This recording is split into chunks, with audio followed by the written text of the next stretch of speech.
بسم اللہ الرحمن الرحیم۔ السلام علیکم معزز طلباء کرام، آپ سب کیسے ہیں؟ آج ہم نور الانوار کے سبق نمبر 126 کو پڑھیں گے۔ آج کے سبق کا عنوان ہے ایک اعتراض کا جواب۔ آج کے ہمارے سبق کی جو عبارت ہے وہ شروع ہوتی ہے وَكَانَ قَوْلُهُ إِلَى مَا يَلِي ابتداء الشُّرُوعِ سے۔ آئیے سب سے پہلے عبارت پڑھ کے اس کا ترجمہ کرتے ہیں، اس کے بعد باقاعدہ سبق کی وضاحت کی طرف بڑھتے ہیں۔ مصنف اللہ رحمہ لکھتے ہیں وَكَانَ قَوْلُهُ إِلَى مَا يَلِي ابتداء الشُّرُوعِ شَامِلًا لِلْجُزْءِ الْأَوَّلِ وَلِلْجُزْءِ النَّاقِصِ لأن الجزء الأول والجزء الناقص إنما يصير سببا لوجوب الصلاة إذا شرع فيه۔ اور مصنف کا قول ما یلی ابتداء شروع جزء اول اور جزء ناقص دونوں کو شامل ہے، اس لیے کہ جزء اول یا جزء ناقص وجوب صلاۃ کے لیے اسی وقت سبب بنتے ہیں جب کہ ان میں نماز شروع کی جائے۔ وَأَمَّا إِذَا لَمْ يَشْرَعْ فِيهِ لَمْ يَصِرْ سَبَبًا فَيَنبَغِي أَنْ يَقْتَصِرَ عَلَيْهِ إِلَّا أَنَّ الْجُزْءَ الْأَوَّلَ لِاهْتِمَامِ شَأْنِهِ عِنْدَ الْجُمْهُورِ۔ اور جب ان میں سے کسی میں نماز شروع نہیں کی گئی تو وہ سبب نہیں ہوگا، پس مناسب یہی ہے کہ اسی قول پر اکتفا کیا جائے،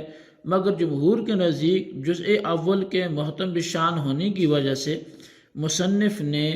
جزء اول کی صراحت کی ہے۔ وصرح به حتى ذهب كل الأئمة سوا ابی حنیفہ الى استحباب الاداء فیہ، اور مصنف نے اس کی صراحت کی ہے اور یہاں تک کہ ابو حنیفہ رحمۃ اللہ تعالی علیہ کے علاوہ تمام ائمہ کا یہ مذہب ہے کہ جزء اول میں نماز ادا کرنا یہ مستحب ہے۔ وَكَذَا الْجُزْءُ النَّاقِصُ لِأَجْلِ خِلَافِيَّةِ ظُفَرَ فِيهِ صَرَّحَ بِذِكْرِهِ وَهَذَا كُلُّهُ إِذَا أَدَّى الصَّلَاةَ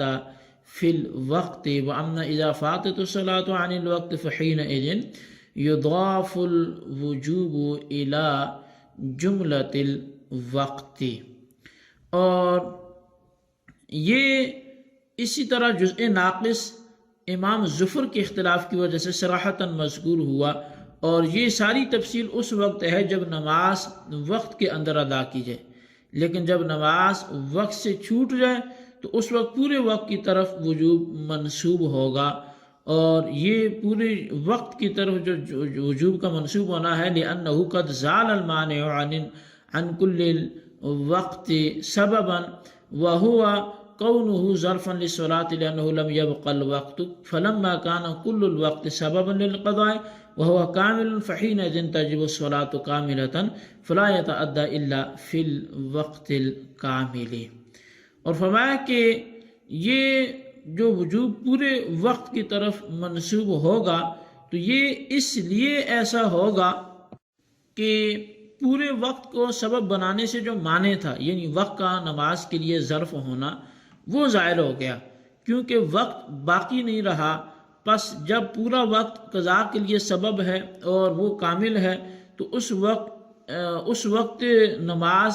کامل واجب ہوگی، کیونکہ یہ وقت بھی کامل ہے تو اس وقت نماز کامل واجب ہوگی، لہٰذا نماز وقت کامل میں ہی ادا ہوگی۔ جی طلبہ کرام، یہ ہمارے آج کے سبق کی عبارت اور اس کا ترجمہ تھا۔ اب آئیے اس کی وضاحت کی طرف بڑھتے ہیں۔ نور الانوار کے مصنف نے اس عبارت میں ایک اعتراض اور اس کا جواب ذکر فرمایا ہے۔ اعتراض یہ ہے کہ وقت کی نوع اول کو 4 قسموں پر منقسم کرنا یہ درست نہیں ہے، کیونکہ ماتن کا قول ما یلی ابتداء شروع جزء اول اور جزء ناقص دونوں کو شامل ہے، اس لیے کہ جزء اول بھی وجوب صلاۃ کا سبب اسی وقت ہوگا جب جزء اول میں نماز شروع کی جائے، اور جزء ناقص بھی سبب اسی وقت ہوگا جب نماز جزء ناقص میں شروع کی جائے۔ چنانچہ اگر جزء اول یا جزء ناقص میں نماز شروع نہ کی گئی تو نہ جزء اول سبب ہوگا اور نہ جزء ناقص سبب ہوگا۔ بہرحال جب جزء اول اور جزء ناقص وجوب نماز کے سبب اس وقت بنتے ہیں کہ جب ان میں نماز شروع کی جائے تو جزء اول اور جزء ناقص بھی ما یلی یا ابتدا شروع کے تحت داخل ہوں گے، کیونکہ نماز جب جزء اول میں شروع کی جائے گی تو جزء اول نماز کے ابتدائے شروع کے متصل ہوگا، اور جب جزء ناقص میں شروع کی جائے گی تو جزء ناقص نماز کے ابتدائے شروع کے متصل ہوگا۔ حاصل یہ کہ مصنف کا یہ قول ما یلی یا ابتدا شروع جزء اول اور جزء ناقص دونوں کو شامل ہے، اور جب یہ قول دونوں کو شامل ہے تو ان کو علیحدہ بیان کرنے کی پھر ضرورت نہیں تھی، بلکہ یوں کہہ دیا جاتا کہ وَهُوَ إِمَّا أَن يُضَافَ إِلَى مَا يَلِي ابتدا شروع او إِلَى جملة الوقت، یعنی وقت کی نوع اول کی دو قسمیں ہیں۔ ایک تو یہ کہ وجوب وقت کے اس حصے کی طرف منسوب ہو جو نماز کے ابتدا شروع سے متصل ہو، اور دوسرا یہ کہ وجوب پورے وقت کی طرف منسوب ہو۔ تو پہلی قسم میں اول کی تینوں قسمیں شامل ہو جائیں گی۔ اب یہ ایک طویل اعتراض کی تقریر تھی جو آپ کے سامنے بیان کی گئی، اور اس کا حاصل کلام جو نکلتا ہے وہ یہ ہے کہ جب یہ مصنف کا قول ما یلی ابتدا شروع یہ جزء اول اور جزء ناقص دونوں کو شامل ہے تو پھر اس کو علیحدہ بیان کرنے کی ضرورت نہیں تھی، بلکہ ایک ہی عبارت میں دونوں کو واضح کیا جا سکتا تھا اور دونوں کی وضاحت ہو سکتی تھی۔ تو اس کو الگ الگ بیان کرنا ایسا اختیار کیوں کیا گیا اور اس کا انتخاب کس لیے کیا گیا؟ تو اب اس کا جواب ہم سنتے ہیں کہ اس اعتراض کا کیا جواب دیا جاتا ہے۔ تو اس کا جواب یہ ہے کہ جمہور کے نزدیک وقت کا جزء اول یہ محتم بالشان ہے، یعنی اس کی اہمیت اور اس کی جو عظمت ہے، اس کی جو رفعت ہے وہ زیادہ ہے، یہ محتم بالشان ہے۔ یہی وجہ ہے کہ حضرت امام اعظم امام ابو حنیفہ رحمۃ اللہ تعالی علیہ کے علاوہ تمام ہی ائمہ کرام نے جزء اول میں نماز ادا کرنے کو مستحب قرار دیا ہے۔ اب چونکہ جزء اول محتم بالشان ہے اور اس جزء اول کی اہمیت اور اس کی عظمت اور اس کی جو رفعت ہے وہ سب سے بلند ہے، دیگر اوقات پر اس کو فوقیت حاصل ہے،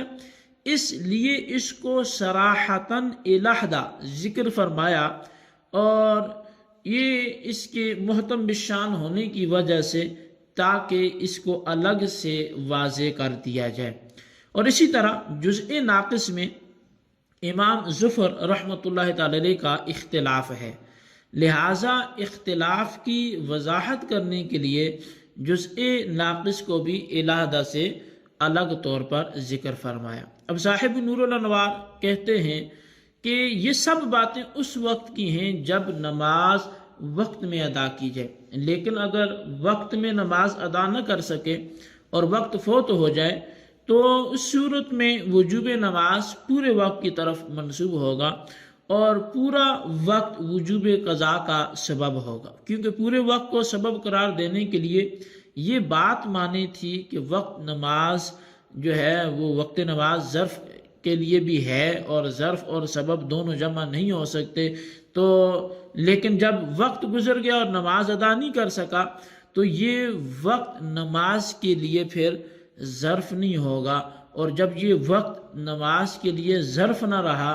تو پورے وقت کو سبب قرار دینے سے جو معنی تھا وہ زائل ہو گیا، اور جب معنی زائل ہو گیا تو قضا نماز کے وجوب کا سبب پورے وقت کو قرار دینا درست ہوگا، اور پورا وقت کامل ہے، لہٰذا نماز بھی کامل واجب ہوگی، اور جب نماز کامل واجب ہوئی تو کامل ہی وقت میں ادا ہوگی، ناقص وقت میں ادا کرنے سے ادا نہیں ہوگی۔ اسی کی طرف مصنف نے اگلی عبارت میں اشارہ کیا ہے جو ہم آئندہ سبق میں سنیں گے۔ جی طلبہ کرام، یہ ہمارا آج کا سبق اور اس کی وضاحت تھی، اس کو اچھی طرح نوٹ کریں اور اس کے خلاصے کو اپنے رجسٹر پر